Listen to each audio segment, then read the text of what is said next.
Mr. Deepal Sooriyaarachchi, who will deliver the convocation address, will be introduced by Dr. Trevor Mendes, Head of the Academic Affairs of the Postgraduate Institute of Management.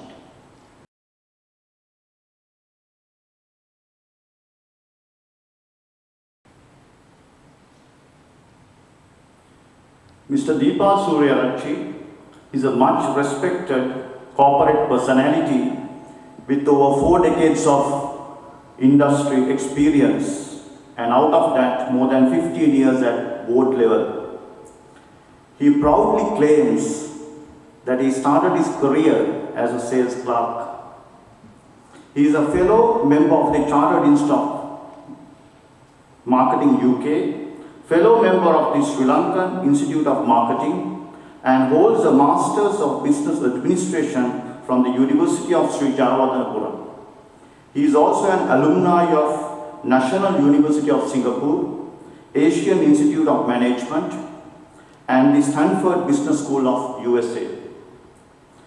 Mr. Deepal Sooriyaarachchi pioneered in disseminating management knowledge in Sinhala through his book series Sinhala Business and many print and electronic media interventions. He has authored over 15 books in Sinhala and in English, published locally and globally on a wide range of subjects from business to philosophy. Being a leading management development consultant, author, accredited master, coach, and a mentor, Mr. Deepal Sooriyaarachchi has conducted more than 1,000 various programs in over 12 countries across all 5 continents. He serves as an independent non-executive director of AIA Insurance Lanka PLC, Pan Asian Power PLC, Siyapada Finance PLC, Singer Sri Lanka PLC, Kalani Cables PLC, Lanka Shipping and Logistics Private Limited, Prime Lands Residencies Private Limited, and as a member of the Board of Management of the Postgraduate Institute of Management, PIM. He is a consulting partner of RBL Group of USA and the Managing Director of SATI Human Development Institute Private Limited. He functioned as the Managing Director of Aviva NDB Insurance PLC, Commission of Sri Lanka Inventors Commission, and as a non-executive independent director of Sampath Bank. And also he is the past president of the Sri Lanka Institute of Marketing and served on a number of presidential task forces, national bodies such as National Administrative Reforms Commission, National Authority for Teacher Education, Ceylon Chamber of Commerce, and so on. He also served in UNDP in Nepal. He has been recognized by Sri Lanka Institute of Marketing, Sri Lanka chapter of CIM, PIMA, Sri Lanka Insurance Institute for his wide-ranging contributions.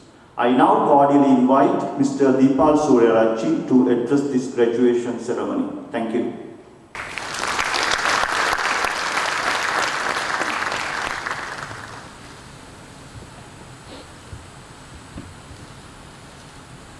Thank you, Dr. Trevor, for the kind words.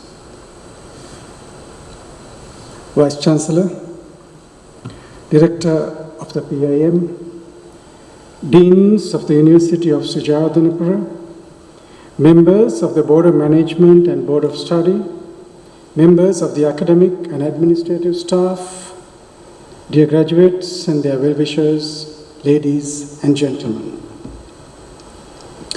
I am indeed grateful and honored to stand in front of you almost after 2.5 decades since I was where you are today. I recall with gratitude all those who guided and supported me in my own MBA journey. If not for them, I would not be here today. First of all, let me congratulate every one of you who graduated today from this prestigious institute. Your loved ones and even your colleagues may have played a role in your success as the lady who spoke with a few minutes before me confirmed. I salute all of them as well. One of the most powerful lessons I learned, having done the MBA, is that there are hardly any individual achievements in life. Let me illustrate that with a very personal incident. I got married while doing the MBA. A few months after the marriage, I had to take my wife to a doctor. The doctor's appointment was clashing with a lecture at PIM. If I skipped the class, I would have missed the required attendance, resulting in a repeating of that subject. It was Professor Tilak Fonseca's class, and he meant business. Excuses were very difficult to come by. On the other hand, my wife's condition meant that she sees the doctor on that very day. Finally, I asked one of my colleagues to take my wife to the doctor. My wife, of course, very kindly agreed to go to the doctor with him. I somehow scooted out during the tea break and made it to Navaloka just in time to see the doctor with my wife and release my friend. This was only one instance that goes to prove that my life and what I call my success is not only mine, but so many have contributed to all those achievements. This realization alone is worth the entire MBA process for me. It makes me very humble. As the PIM's advertising slogan suggests, from today onwards, you are called an MBA or an MPA. In other words, a master in business administration or a master in public administration. Historically, a man who has people working for him, especially servants or slaves, was called a master. On the other hand, you're supposed to have acquired a great degree of skill or proficiency in a particular function or a discipline. Though the first definition may be true in some instances, what is relevant most is the second definition, to be a master in business management. With mastering the craft of managing, you unleash the potential that is within you to lead teams, organizations, and eventually the nation. So I wish to explore the concept of mastering. In organizations, what do we really manage? However complex the business organization is, all what we do is managing people, processes, and policies. All organizational activities can be classified under these three topics. After studying so much about business and so many theories and models, perhaps you may not like me taking such a simplistic view about business organizations. In managing these three areas, all what managers do are making yes or no decisions and executing them. That's all. A decision is selecting one from two or more options based either on the past experience, knowledge, or an assumptions about the future. Even if you use gut feel, it's an assumption about the future. And you do that in the present moment. However complex the decision-making process you follow, eventually manager's decision got to be a yes or a no. When making decisions, we always think it is the right decision. Nobody makes wrong decisions. Whether it is right or wrong can be determined only in the future. Ideally, the best decisions are those that are right by the enterprise. Ideally, a leader must first consider the interest of the enterprise, then he saw her division, and finally self before making a decision. At the national level, it should be the nation first, political party next, and the individual interest last. Managers or leaders fail to make such decisions when they are conditioned or influenced by 4 types of biases or extremes. These are called Satara Agati. I wish to explore these biases or agatis we must try to avoid when making decisions so that we can improve the quality of our decisions. The first bias or agati is chanda.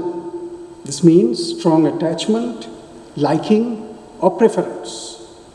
When the decision maker has a strong preference or an attachment towards an option, then it prevents seeing any negatives. A decision taken giving priority to self-interest rather than that of the enterprise is a result of this bias. When a manager identifies strongly with a particular option, then also the decision can be flawed, for she fails to refuse to see any negatives thereof. The second agati is called dvesha, or extreme dislike. This can manifest as angry reactions to dislikes in various forms. When such dislikes exist, those also prevent us making unbiased decisions. They really blur our view. The third agati is called bhaya, or fear.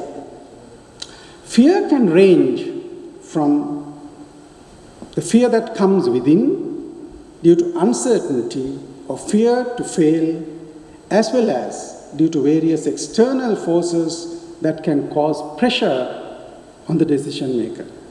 This is called decisions made under duress. That's why such decisions in most instances are not acceptable by law. The fourth and the final agati is called moha, or ignorance. This can also be defined as lack of required information or basing the decision on misinformation. For instance, in the Japanese management, they use a concept called gemba and gembatsu to reduce this error of making decisions with moha. That means by observing the actual occurrence at the actual place. If we can avoid these 4 biases or agatis, to a great extent we can make better decisions. Now the second part, to me the most important part of a decision, is execution or implementation of that decision. Unless you give your full attention, focus and commitment to the process of execution, there is no guarantee that the expected results can be achieved. Managers make seemingly good decisions, but often they fail to execute or implement them wholeheartedly. After making decision, we tend to identify ourselves with the decision, thinking that this is my decision. The moment we identify ourselves with a decision, we bring our own ego into the equation. Then we do not want to change the decision, even if the circumstances change. But if a manager has the right attitude about making decisions, that is, considering them as actions taken at a certain point in time, under certain conditions, with certain set of information and assumptions, but when they are not valid anymore, then such smart manager is bold enough to change a decision. In summary, managers manage people, processes and policies. In doing so, they have to make decisions. In making decisions, they need to avoid the four agatis, Chanda, Dvesha and Bhayamoha. Once the decisions are taken, they must ensure those are implemented and be bold to change them if needed. There comes another dimension we need to focus, since all of this depend on you, the manager, the executive or the leader. That brings us to the sphere of mastering self that goes beyond mastering business. In the subcontinent, for millennia, we have been finding ways to master self. All our faculties are directed outside. Thus, it is nothing but natural. Most of our explorations are about external world and about others.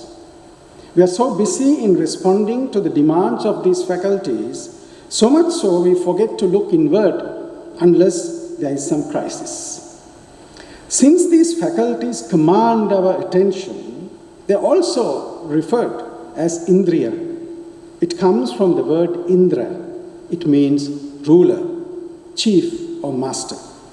How true that we are driven by our faculties.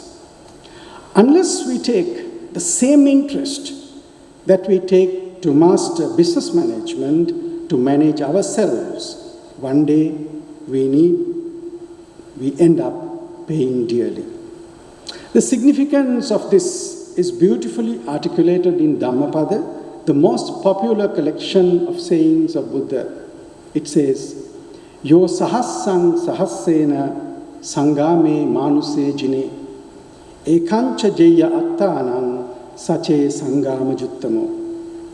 Though one could conquer 1,000 men in battlefield, yet he indeed is the noblest victor who has conquered himself. If one wants to master anything, one has to observe the current situation. To observe, you must pay attention. Paying attention is hindered when attention moves onto other objects or phenomena. This is what we call distraction. Actually, there's nothing that can be called distraction but the change of the object of attention. This is one of our biggest challenges today. As Herbert Simon, the Nobel Award-winning economist, said in 1977, what information consumes is the attention of recipients. Hence, a wealth of information creates a poverty of attention. So to observe, one needs to pay attention. Attention is to focus. To focus, one needs to have silence. Silence means lack of distraction. It is not the absence of external sounds or other stimuli, but a state of being unmoved by different external stimuli or other thoughts that pop up endlessly. True observation is not getting engrossed and losing perspective, but to be able to observe a phenomenon without getting involved. That means observing devoid of biases such as like and dislike. This needs patience and sharpness of awareness. One can observe only what happens here and now. Eventually, the observer can observe the process of observation, leading into a deeper realization of true nature of the observer herself. That the observer, too, is in a constant flux.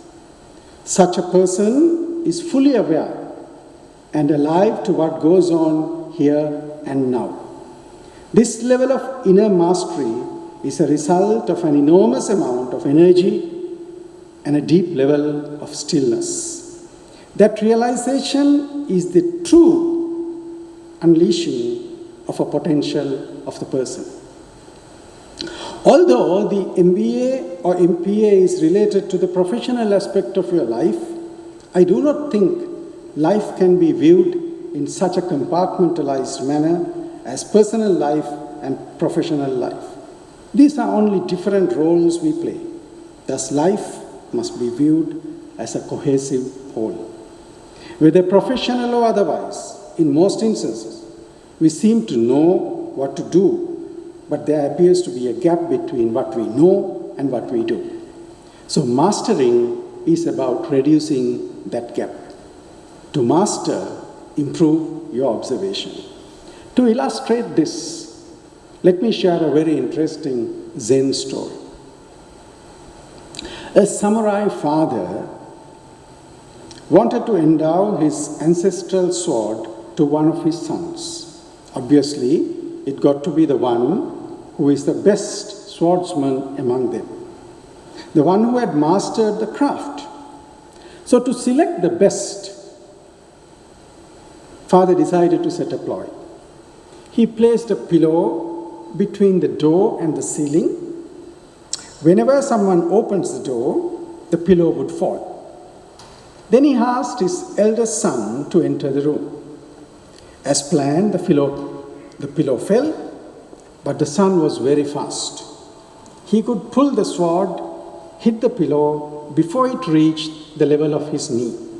Father said, "You're very good, but not yet a master." Then it was the turn of the second son. Same thing happened, but he was much faster and could cut the pillow into two even before it reached the level of his chest. Father said, "I'm impressed, but you too are not a master." The youngest son knocked on the door, and before opening the door, he checked it for any dangers. And he found the pillow, took it into his hand, and placed it away. Obviously, that's a sign of a true samurai, to win even without fighting. This level of mastery comes not only by studying and practicing a certain discipline, but reaching a certain level of mastery over self. Now that you have gained a certain level of mastery in management, may I invite you to commence the process of mastering life. In that, I wish and assure you an interesting journey. Thank you and have a pleasant evening.